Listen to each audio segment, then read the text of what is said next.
አእምሯዊ የሆነው ዕውቀት እድገት ብቻ ትክክለኛ ህይወት ለመኖር በቂ ነው ወይ?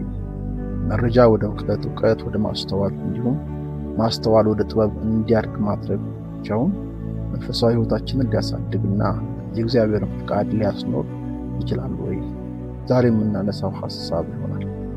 የእግዚአብሔር ሰላም በያላችሁበት ለሁላችሁ ይሁን። የመንፈሳዊ ዕውቀት ኃይል በተሰኘ ትምህርታችን 9ኛ ክፍል ያለን መንፈሳዊ ዕውቀት በህይወታችን የሚጠቅም እንዲሆን የሚያስፈልገውን አእምሯዊ አንጻር በሰፊው አይተናል። በዚህ ክፍል መንፈሳዊ አንጻሩን ማየት እንጀምራለን። ህይወታችን የሚወሰነው በሚገጥመን ነገር ሳይሆን ለሚገጥመን ነገር በምንሰጠው ምላሽ መሆኑ ሊታወቅ ይገባል። አንድ ሰው ሁለት ሰዎችን አንድ አይነት ስድብ ቢሰድብ ቀጣዩ ነገር ሁለቱ ሰዎች በሚመልሱት ምላሽ ላይ ይወሰናል። አንደኛው በስድብ ቢመልስ፣ ሌላኛው ደግሞ በትዕግስት ቢመልስ ቀጣዩ ሁኔታ መገመት አይከብድም። ነገሩን በስድብ ለመለሰው ሰው ነገሩ ወደ ጥል ሊሻገር ደግሞ ጉዳት ሊያደርስ ሲችል፣ በትዕግስት ያለፈው ደግሞ ጠቡን አስቀርቶ ጉዳቱን አስወግዶ ተሳዳቢውን ሰው ወደ ትክክለኛ አስተሳሰብ እንዲመለስ እድል ሊሰጥ ይችላል።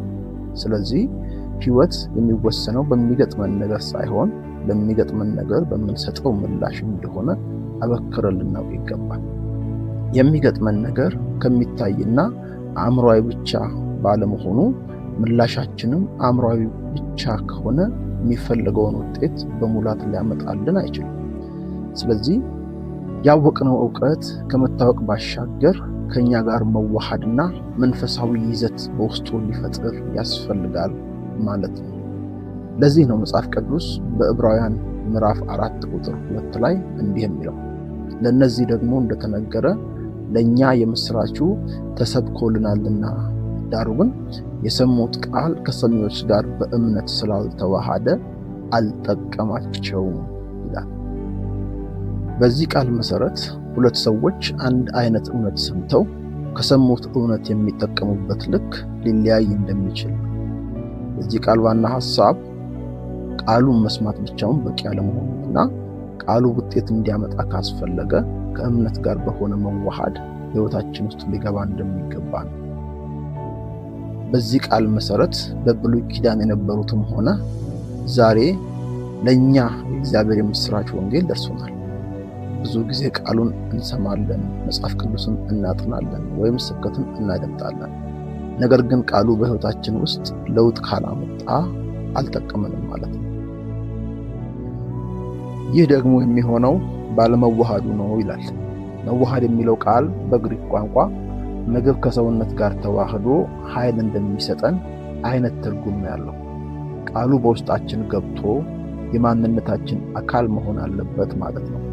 በዚህ ሂደት ውስጥ ደግሞ የእምነት ድርሻ የማይተካ እንደሆነ በዚሁ ቃል ውስጥ ተጽፎ እናገኘዋለን።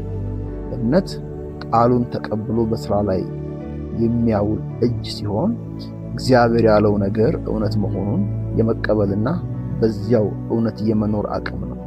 ልክ አንድ ወደ ሕክምና ሄደ ታማሚ ሊፈውሰው የሚችል መድኃኒት ታዞለት በእጁ ቢይዘው ግን ባይውጠው ከሰውነቱ ጋር ባይዋሃድ እንደማይፈውሰው ሁሉ ቃሉ በእምነት ካልተዋሃደ የሚፈልገውን ውጤት አያመጣም ማለት ነው። ለዚህ ነው መጽሐፍ ቅዱስ ከላይ እንዳነሳ ነው በዕብራውያን 4:2 ላይ ለእነዚያ ደግሞ እንደተነገረ ለእኛም የምስራቹ ተሰብኮልናል፣ ዳሩ ግን የሰሙት ቃል ከሰሚዎች ጋር በእምነት ስላልተዋሃደ አልጠቀማቸውም። እንዲጠቅመን ካስፈለገ በእምነት ከኛ ጋር መዋሃድ አለበት ማለት ነው። ከኛ ጋር ካልተዋሃደ ህይወት የሚወሰነው በሚገጥመን ነገር ሳይሆን ለሚገጥመን ነገር በምንሰጠው ምላሽ በመሆኑ ምላሻችን አይለወጥም ማለት ነው።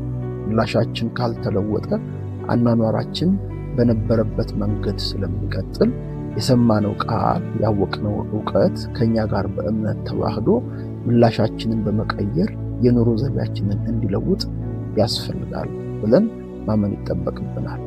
አሁን ጥያቄው መሆን ያለበት ይህ እንዴት ሊሆን ይችላል የሚል ነው። ይህን እያሰላሰላችሁና እያሰባችሁ ሰኞ ማለዳ በሚለቀቀው ሙሉ ትምህርት ላይ ሙሉን ሐሳብ እንድትጠብቁን አደራላለሁ። እስከዚያው ሻሎም ሚዲያን ሰብስክራይብ፣ ላይክ፣ ኮሜንት እያደረጋችሁ ደግሞም ለወዳጆቻችሁ እያጋራችሁ ብዙዎችን እንድንደርስ እንድታግዙ አበረታታችኋለሁ። ሻሎም